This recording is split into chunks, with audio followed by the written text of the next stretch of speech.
2027 के विधानसभा चुनाव और 2029 के लोकसभा चुनाव को ध्यान में रखते हुए कांग्रेस ने एक नए सामाजिक समीकरण पर काम करना शुरू कर दिया है।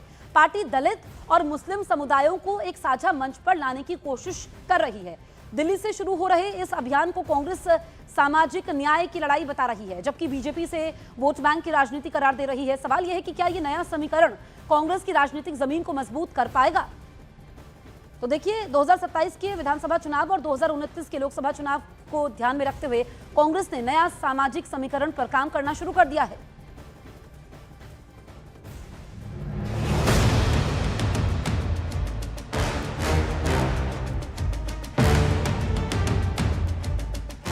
लगातार चुनावी सफलताओं के दम पर बीजेपी ने राष्ट्रीय राजनीति में अपनी मजबूत पकड़ बनाई है। अब कांग्रेस उसके मुकाबले के लिए नया सामाजिक समीकरण तैयार कर रही है। पार्टी दलित और मुस्लिम समुदायों को एक साझा राजनीतिक मंच पर लाने की कवायद में जुट गई है। कांग्रेस का मानना है कि दोनों वर्गों को साथ जोड़कर एक मजबूत वोट आधार तैयार किया जा सकता है, जिस पर समाज के दूसरे तबकों को भी जोड़ा जा सके। इसी रणनीति के तहत कांग्रेस आज से देशव्यापी अभियान की शुरुआत कर रही है।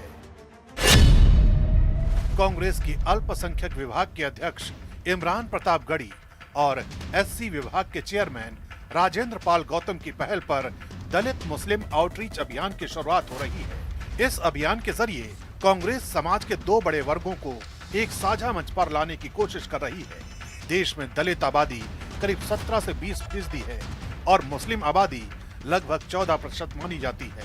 कांग्रेस की रणनीति इन दोनों समुदायों के बीच संवाद बढ़ाकर अपने सामाजिक आधार को मजबूत करने की है। यही वजह है कि पार्टी आने वाले चुनाव को ध्यान में रखते हुए दलित और मुस्लिम समुदायों के बीच राजनीतिक और सामाजिक जुड़ाव पर फोकस कर रही है।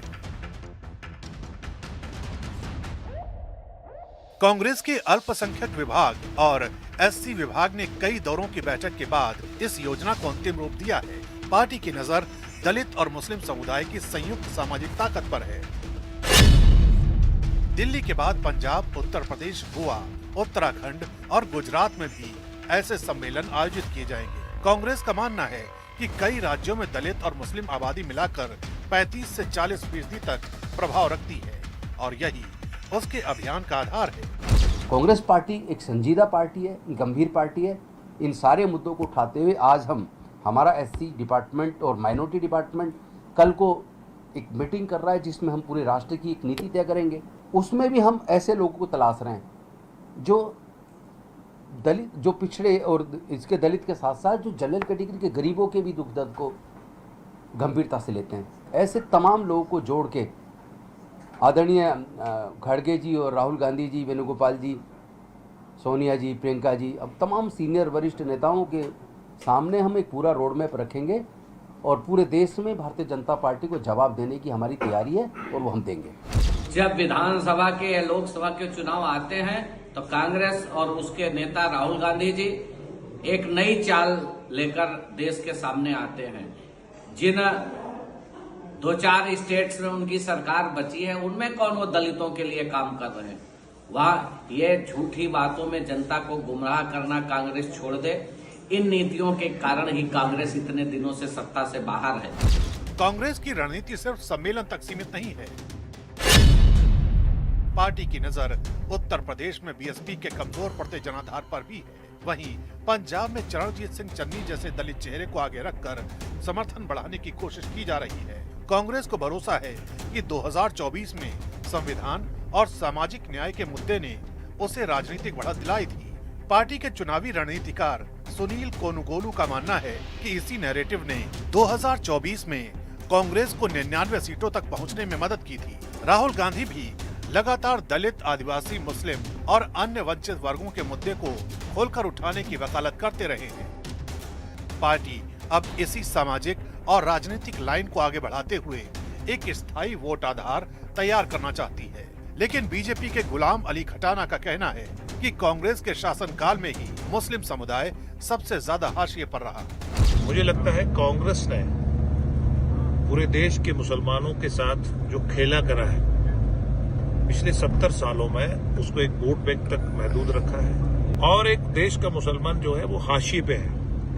और अगर उसको राइट्स में, दंगा फसाद में धकेला। अगर आप गूगल में सर्च करोगे कि 10 जो मेजर राइट्स हैं इंडिया में, जो मेजर दंगा फसाद हुए हैं, उसमें से 9 कांग्रेस के खाते में जाते हैं। तो इसलिए ये कांग्रेस का एक और उनको पीछे रखने का एक सोच है दलित और मुस्लिम को।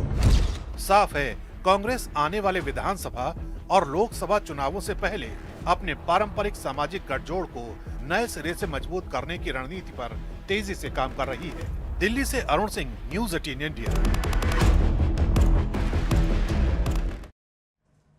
हमारे सहयोगी अरुण सिंह हमारे साथ लाइव मौजूद है। अरुण, कांग्रेस की दलित मुस्लिम वोट बैंक की राजनीति को साधने की कोशिश को कैसे देखा जा रहा है?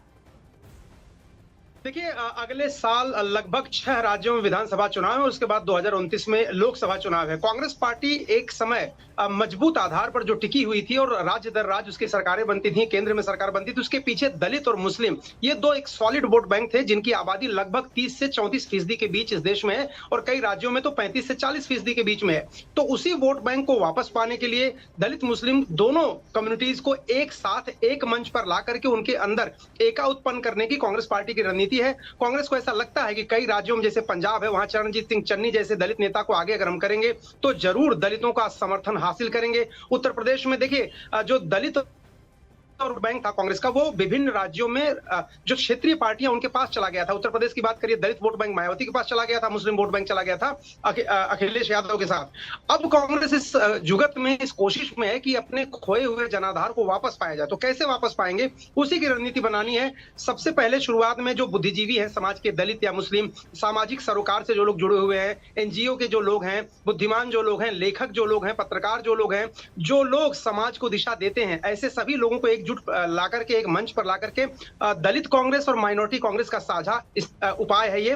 और वो कोशिश ये कर रहे हैं कि पूरे देश में इसी तरह के जो है सम्मेलन किए जाए। आज दिल्ली में दलित और मुस्लिम समुदाय के बुद्धिजीवी लोगों से, सामाजिक सरोकार से जुड़े लोगों से मुलाकात करेंगे इमरान प्रतापगढ़ी और राजेंद्र पाल गौतम, जो एससी डिपार्टमेंट के चेयरमैन है। यानी 2 वोट बैंक जो है, एक बड़ा वोट बैंक है लगभग 32 से 34% का, उनको आउटरीच करने का, उनके पास जाने का, उनकी समस्या समझने का और उसको उठाने का जो बीड़ा राहुल गांधी उठा रहे हैं बकौल कांग्रेस, उसी को आगे बढ़ाने के लिए दोनों डिपार्टमेंट ये उनके बीच जाएंगे और उनसे मेल मुलाकात करके उनके मुद्दे समझेंगे और उसके बाद राहुल गांधी संसद में और बाहर अपनी रैलियों में उन मुद्दों को हाईलाइट करेंगे और वादे भी करेंगे कुछ चुनावों को लेकर। ठीक है अरुण, शुक्रिया आपका तमाम जानकारी हम तक पहुंचाने के लिए। देखिए, बिहार की राजनीति में सुरक्षा का मुद्दा बड़ा सियासी बवाल बन चुका है।